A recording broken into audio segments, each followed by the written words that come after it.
Hello there, and welcome to a PhD Mommy's Mindset. I'm your host, Bree, your bestie who also happens to be your biggest fan. I am an educator, scientific researcher, and qualitative storyteller who uses science to give you valuable and useful tools you can use to guide you along your journey of discovering, developing, and designing your maximum potential. I believe everyone has a unique and special gift the world needs to experience, and I am here to help you discover and use it. My job is simple. I am here to help you understand one thing. You have exactly the tools you need to redefine your life and change it how you want it to be. Today, I'm going to continue on the third episode of the series, How to Enjoy Life. On the second episode, I reviewed the second chapter of the book, Uneff Yourself by Gary Bishop, by highlighting on the importance of will. For those who may be new to my channel, I'm conducting a science experiment on myself. My overall aim is to create a life that I enjoy. I've decided to use this book as a fundamental framework in rebuilding myself and creating the best version of me every day.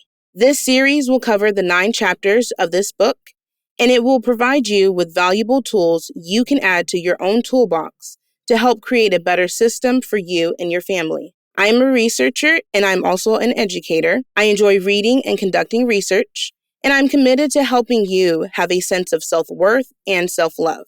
As you become better, you inspire those around you to also become better.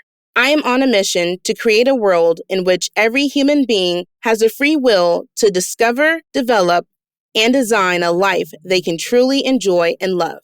The title of Chapter 3 is I Am Wired to Win. Now, on the second episode, I spoke about the power of will. And will is when you make a decision to accept the way how things are. Now, a lot of times people tend to live a mediocre life. We tend to accept the way how things are, and we find ways that will support and justify our viewpoints. I mean, how many times have you said, oh man, life always sucks around Christmas time? And just sure enough, life begins to suck around Christmas time. The sad part of this reality is that when we continue to live in this negative viewpoint, this negative mindset, we do a disservice to ourselves, to God, to the world, and our families by not living up to our true potential. Now, you may ask me, okay, Bree, well, what does that have to do with being wired to win? I'm so glad you asked. Here is a quote in Chapter 3 of the book, and it reads, "You are a champion. You've knocked out goal after goal, cruising to an undefeated record. Everything you set your mind to comes true." How does this make you feel? I bet you feel pretty good about yourself, right? Can I ask you a question? Do you currently feel stuck in life? How many times have you felt stuck in life? For me, I felt stuck in life so many times. Let me ask you another question. How many times have you told yourself, I will never be able to find someone who truly understands me? I will never be able to find true love. I will never be able to just lose weight. I will never be able to be happy. I'll never be able to be rich. Those are just a few negative self-talks a lot of people continuously implant in their brains. Or maybe that's just me. Now, in this book, there is one example that Gary talks about relationships. And I feel like this example is an area that a lot of women tend to struggle with because you tend to see all of these terms that sort of mean the same thing. So you probably have heard self-worth, self-image, self-dignity, self-esteem, self-love, self-confidence. Now, in my opinion, I believe that it all stems from this one word that most people don't talk about, and it is called self-efficacy. Okay, so now we're going to talk about the word self-efficacy. Now, self-efficacy is a word that you will hear more in the social sciences and in education. However, in my opinion, I feel that this word is a vital key component that needs to be brought to the table, and we actually need to examine what self-efficacy is and how it relates to mindset. Now, the definition of self-efficacy is that it is an individual's belief that they have the ability to complete a task or achieve a goal. Now, let's look at the definition of what a goal exactly is.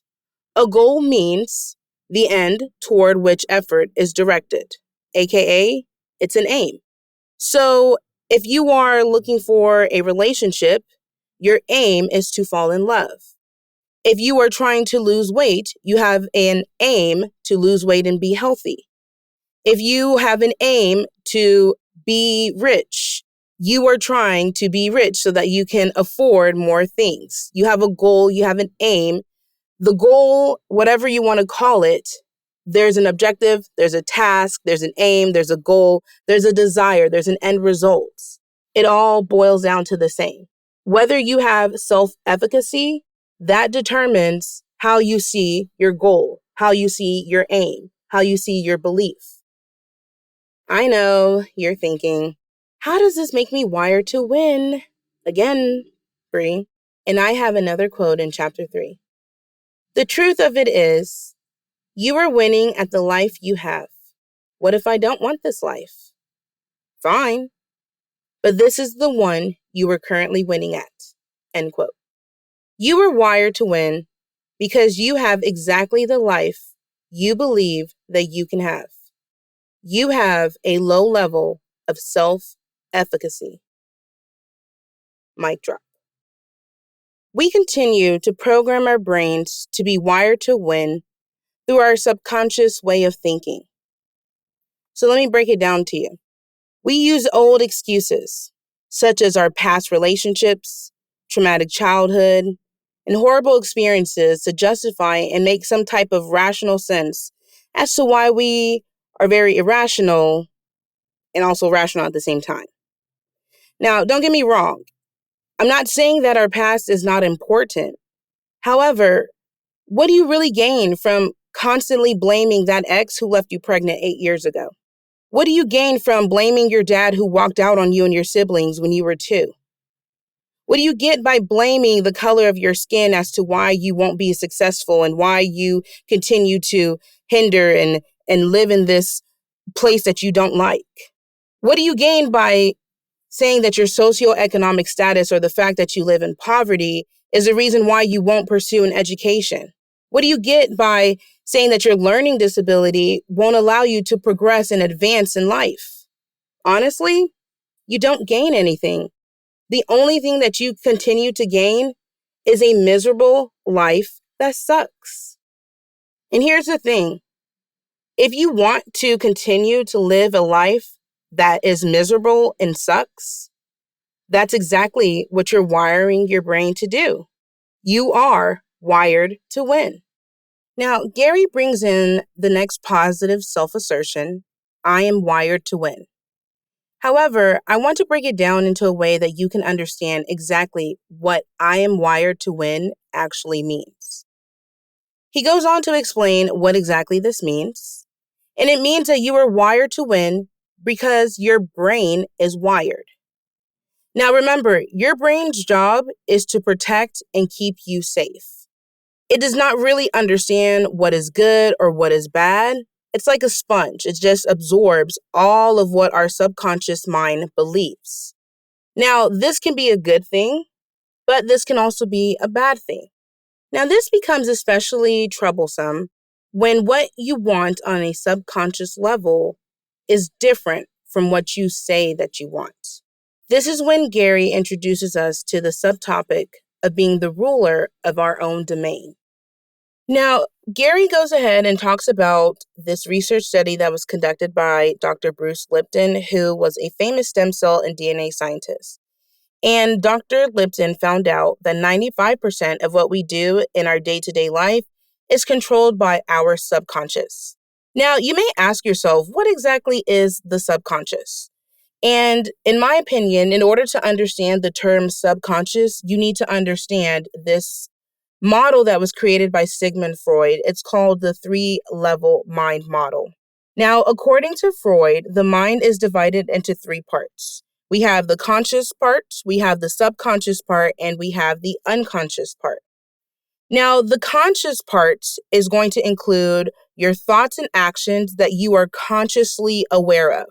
This includes smelling some fresh baked cookies, looking at the beautiful sunset, watching the beautiful sunrise, or even hearing the birds chirping in the near forest. The subconscious mind includes all of the reactions as well as all of the automatic actions we have, and we have this ability to actually become aware of these actions or these reactions if we actually think about them. Now, this could be something simple as driving a car or riding a bike. Once you master the skill set to do something, it becomes like second nature. You're able to automatically drive a car without even thinking about the step-by-step process, compared to when you first were taught how to drive a car. However, if someone were to ask you, hey, Bree, do you know how to drive a car? I should be able to remember the whole step-by-step process.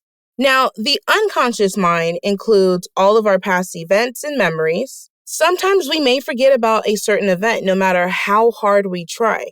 For example, the first word that we learn to say. Who can honestly say, oh, I remember when I first said my first word? I could never even tell you what my first word is. And if your family tells you, oh, when you first said this, they're lying, because think about the first time that you said your first word. Exactly. You can't. The subconscious, this is the one that is the most profound in psychology as well as human behavior, because our subconscious mind is responsible for directing human behavior. So in other words, your subconscious mind is the driving force of your ability to act and behave. Now, this action and reaction of our power of our thoughts, it literally dictates how we behave, which ultimately dictates how we live our life.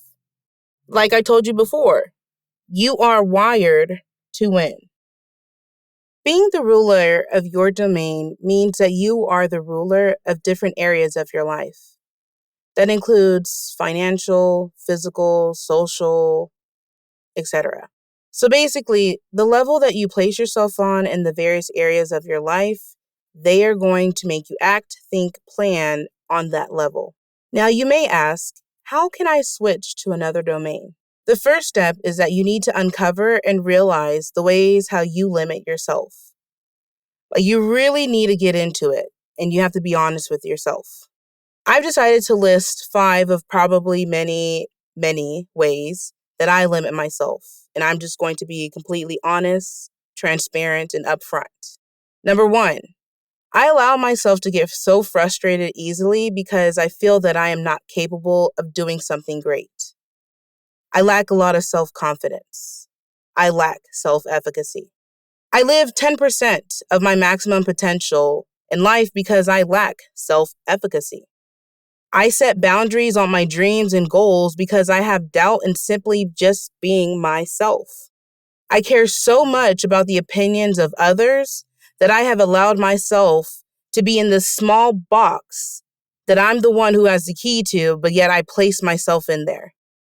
Lastly, I found out ways to blame my situations, the experiences, and the people who have wronged me in my life to make an excuse as to why I cannot and did not enjoy my life.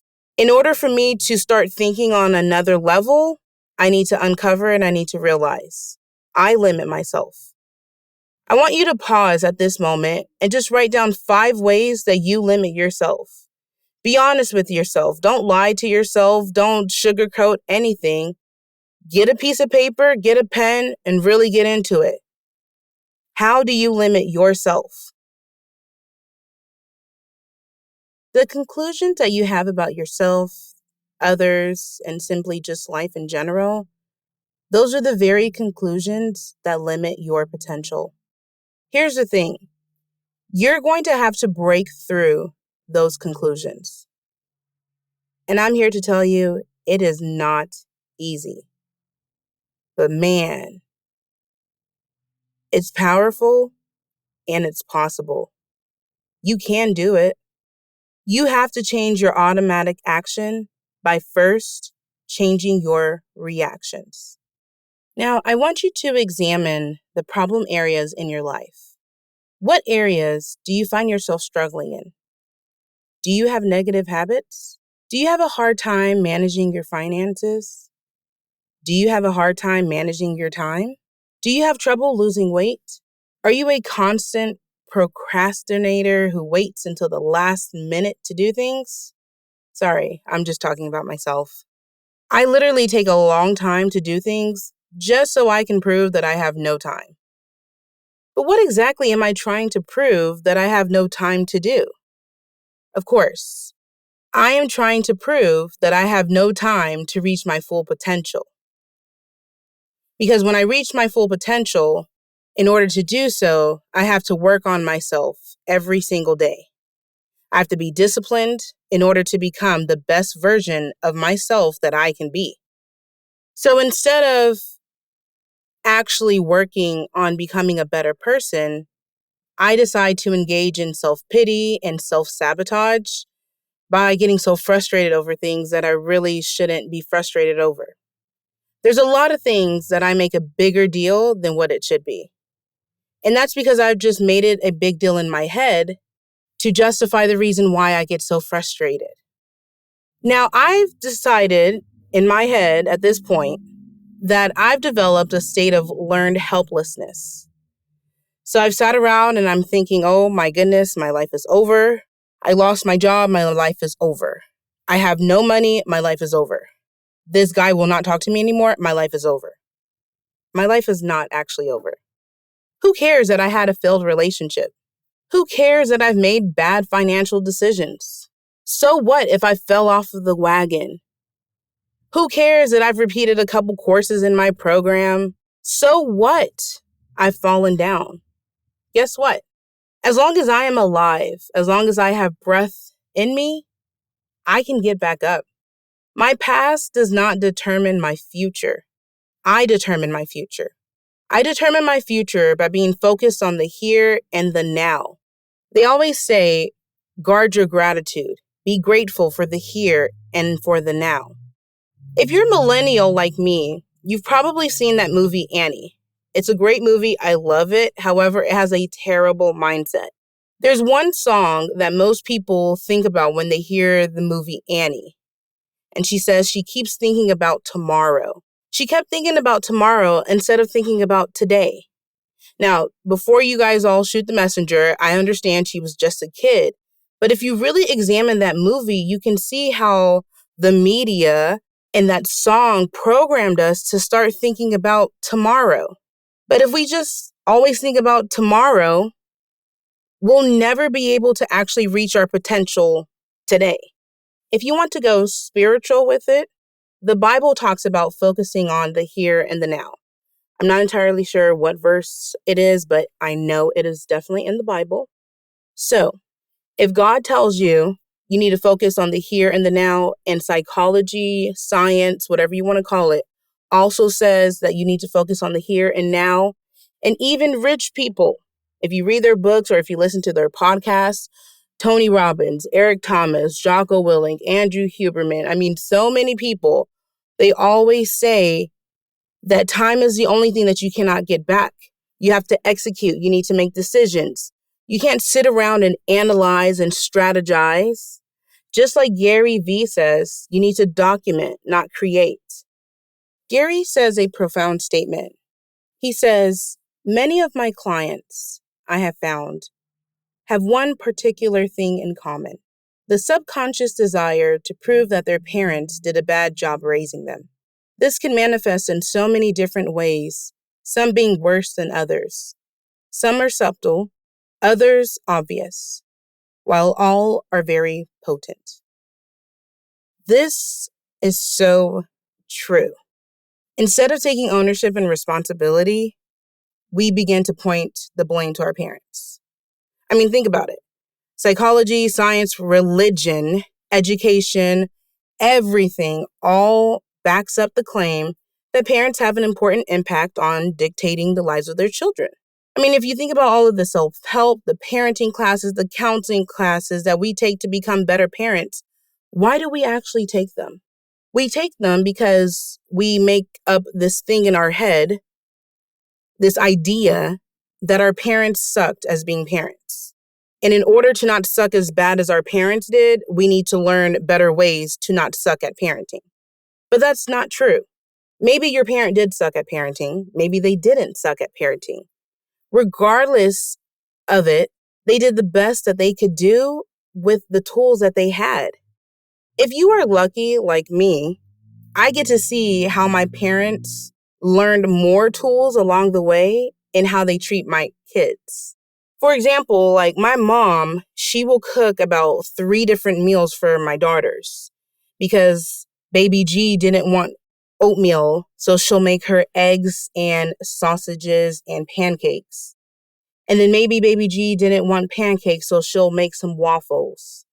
And I'm like, wow, mom, I wish you gave me all of these choices when I was growing up because I only had one option to eat this food. And it's amazing because you see the growth in your parents. Give them a break. More importantly, I want you to stop trying to blame your parents for the life that you decided that you were willing to live with. Examine yourself. Write down the patterns that you have. Go ahead and put those pieces of the puzzle together. Think about how many times you've let yourself down. How many times you told yourself, I'm going to save money, and you end up spending. How many times you told yourself, I'm going to lose weight, and you reach for a donut. What is this all pointing to? Whatever level of thinking that you are on, you're going to soon realize that you're actually pretty good at it. You are so good at making the excuses and conclusions to limit yourself. You're so great at it that you begin to wire and program your brain to continue to wire and program itself in that same domain. As you really start to examine your life and look at the areas that you need to improve, you will start to see how you really can and do exactly what you set your mind to do. Seneca said, "It is the power of the mind to be unconquerable." Right now, your mind is unconquerable when it comes to proving that you are not worthy of love, that you are lazy, or that you'll always be out of shape or never have enough money. But if we change our thinking a little, we can use our mind's unconquerable nature to act on all the positive goals and dreams we hold for ourselves. We are wired to win.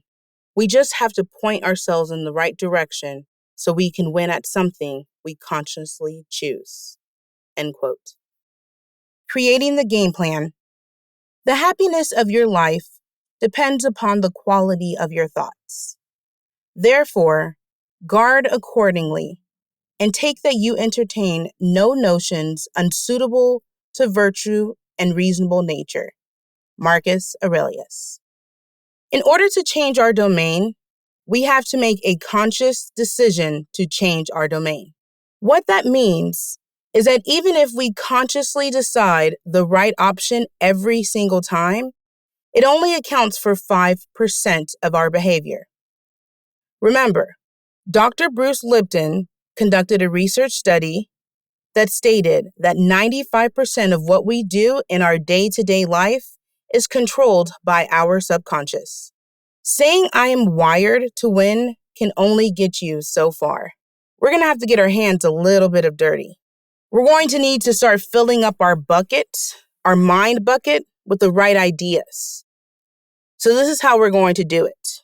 I want you to think about all the things that you would like to change in your life. Where would you like to see progress? Go ahead and write out those steps that you need in order to achieve it. I'm going to go first.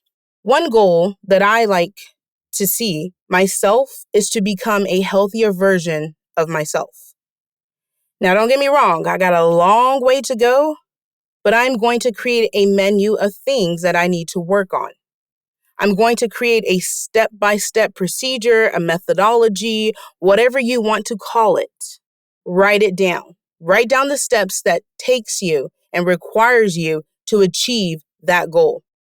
So the first thing that I know that I can work on is making sure that I am drinking at least 4 16 ounces of water bottles every single day for the next 3 days.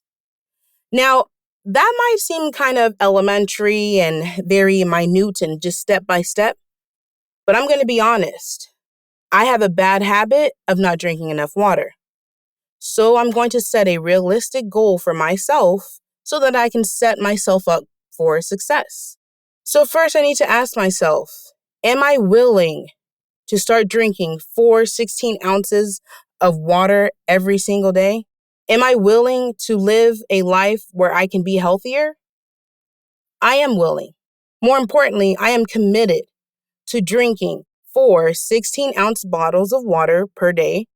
I am going to document how my sense of self changes. I'm going to journal every single night for the next 3 days. And I'm going to document the beliefs that I have about myself and how a simple task, such as making sure that I drink 16-ounce bottles of water per day for the next 3 days, will impact my self-efficacy, or my belief in my ability to achieve a goal. Of course, this is not going to be some instant gratification, nor is it going to be some gateway to maximizing my potential. However, it's the best step in the right direction to start getting there. Sometimes that one step can be the hardest thing to actually get you going into that momentum. Gary reminds us by saying, remember when you explore and discover what it is you've really been winning at? It's not about fighting against or resisting those thoughts and actions, but rather changing the direction and setting yourself new goals and new outcomes. The better you can recognize your patterns, the better you become at changing those patterns. Pattern recognition is key in living a successful life. Remember, as humans, we are creatures of habit by nature. Why do you think Amazon is so successful? They've recognized one pattern: convenience. The main idea is to set the goals and to take the actions that are required to achieve that goal. You need to create a menu of skill sets, of habits, of tasks, of objectives, of steps that you need to master in order to achieve that goal. Remember, you are wired to win. Say it with me. I am wired to win. Define your life. Define the areas of your life. Define your game. Life is a series of games. You can make the rules by understanding that you are the ruler of your domain. Embrace the challenges. Push yourself to the edge. Allow more of yourself to show up to the surface. Perfect your craft day after day. Become obsessed with allowing your gift to make room for you. When you strive to truly understand yourself and really conquer your mindset, you can really and truly experience freedom and success by enjoying the life you live. The more you become aware of this, the more opportunities become available to you. When you have an opportunity of a lifetime, you're going to act a little different. If you have this opportunity to be your best self doing what exactly you can do, why would you give anything less than 100%? Why would you not show up with your best? The goal of your gift is to perfect your gift. You can't perfect your gift without working on your gift. Now, I want you to boldly and proudly, positively assert this. I am wired to win. You are wired because you are a winner. Like Tim Grover said, winning is not about the trophies and the accolades. It is about the grind. It is about the obstacles. It's about the challenges. It's about the pain. The reason why I know so much about winning is because I had to deal with so much losing. He goes on to say that everyone wants to win, but in order to know how to win, you got to know how to lose. You know why? Because you are going to lose more than you win. Tim Grover developed an amazing mindset of winning. He has trained Michael Jordan, Kobe Bryant, Dwayne Wade, Charles Barkley, a lot of greats. In life, you're always going to be losing. Are you willing to keep losing and learning for that small taste of winning? Are you willing to be obsessed with learning and perfecting your craft just so you can win?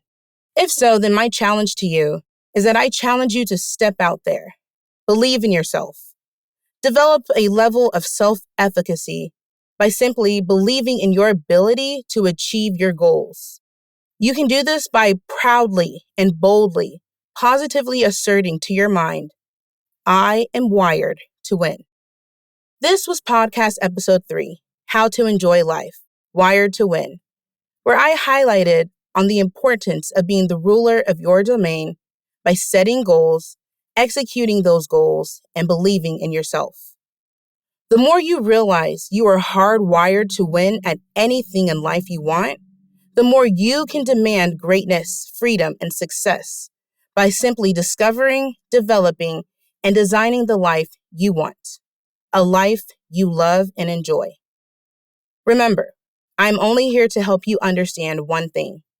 You, yes, you, have exactly the tools you need to redefine your life and change it how you want it to be. I'm here to simply give you the tools to add to your toolbox in hopes to help you improve your system. You are the one who has to make the actual change once you accept, once you are willing, and once you are willing to accept that you are wired to start living and enjoying a life you love. I believe in you, bestie. You've got this. Before you embark on your new journey, I want you to listen to this motivation clip created by Chispa Motivation. This clip is called The Warrior Mentality that is spoken by David Goggins. Thank you, Chispa Motivation, for allowing me to use this clip in my podcast. Now, I encourage you to follow Chispa Motivation on YouTube. I love his channel personally because, in my opinion, I feel like he has the best motivation content out there. He's better, in my opinion, than Motiversity or any other of those motivation videos. I love Chispa Motivation. You can follow him on YouTube at Chispa Motivation, and I will also include his YouTube, Instagram information below.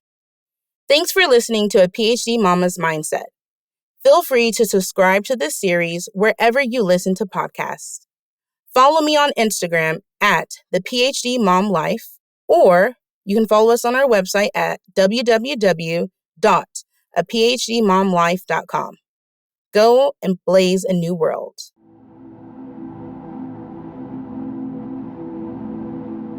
Your brain is the most powerful weapon in the world. Your brain is the only thing you have when you're going through depression, when you're going through hard times, when you're going through death, real life shit. You're alone. You're alone. You may have a shrink you're going to, you may have a best friend you're going to, but there's 24 hours in the day where you're alone in this brain, and your brain is talking to you in all kinds of ways, and it wants to control you and pull you in these different pockets. If you can't control your own brain and your brain controls you, you're f***ed. You got to tell your brain where you want to go and how you want to go and how you want to get there. You got to control it. If not, it's over. It's over. You got to shut off technology. You got to go here. I call it the dark room, where you're alone. No cell phones, no music, no TVs, no computers. You by yourself. Very few people want to be alone anymore. They want to be around noise and people, and you can't think. Be alone. Go to that dark space. In that dark space, shut life off for a little bit. Go to a dark place in your mind and figure out what the f you want to be. You don't know what you want to be because you haven't spent time, real time with yourself. Spend time with yourself. Trust me. And once you find that passion and that purpose, your goals, your purpose, everything will just start lining up. And then you'll find the courage to start that journey. For you to find greatness in yourself, you're not going to find it by looking in a book or by even hearing me. I may give you the spark, but you've got to go inside yourself to find it. And that means you got to be quiet. Shut the f up, go in a room, stop talking, search your soul, search your mind, search your abilities, and you'll find it. But if you're not looking for it, you won't find it. So you got to go start your journey. And the journey starts with you finding, why the hell am I here on this planet Earth? Why am I here? And if you don't know that, you will live the rest of your life searching, always asking the question, why? The most important conversation you will ever have in your life is the one you have with yourself. You wake up with it, you walk around with it, you go to bed with it. Eventually, you're going to act on it, whether it's good or bad. You have to face that in that dark room. In that dark room is who you are. But in that dark room is where you have to create another human being that walks out of that dark room to face who you are. That's the only way you're going to get over all those things. You have to create someone else. In the dark room, you face yourself. You realize you want to be better. You realize you don't want to be this weak, insecure person in the world who has all these problems that we all have. When you really sit back at your life and you're in that dark room and you're looking at where you started from, and then you put a goal in your mind, how are you going to feel, man, when you accomplish this goal coming from that shit? Coming from the hell you came from. A lot of people start from a good starting point. They have a good foundation. What if you can surpass all of these motherfuckers? What if everybody who was way up here started up here, and you started with no legs. You had to grow legs to even start walking, and then crawling, and then running, and then you start passing people with all this given to them. I had to use all this negative shit that was making me weak and horrible as a person. I had to use this as the power that now fueled me. I had to flip it on its head and say, hold up, this might be exactly what I need. The darkness is exactly what I need. It's how you look at your situation. So many people that have the ability and just refuse to get off that couch. Refuse to study a few more hours. Refuse to go deeper, to go further. And that's where I gain the advantage. It's so easy to be great nowadays, my friend, because most people are weak. Most people don't want to go to that extra mile. Most people don't want to find that extra because it sucks. It's miserable. It's lonely. Hard times create hard men. Hard men create soft times. Soft times create soft men. Soft men create hard times. We are now around soft men and hard times. You can't be weak. And in this country, being weak is thought of as a virtue. Jordan Peterson has a really interesting way of looking at this, and he said it to me once, and it made a lot of sense. He said, people think that you should be weak and you should be docile, and then you should be a pacifist. He goes, no, you should be a monster. He said you should be a monster, you should be ruthlessly ambitious, and then learn how to control it. And it's that old expression, it's better to be a warrior in a garden than a gardener in a war. It's an old expression, but it makes sense, because it doesn't mean that you can't be kind if you're strong, but it does mean you can't be strong if you're weak.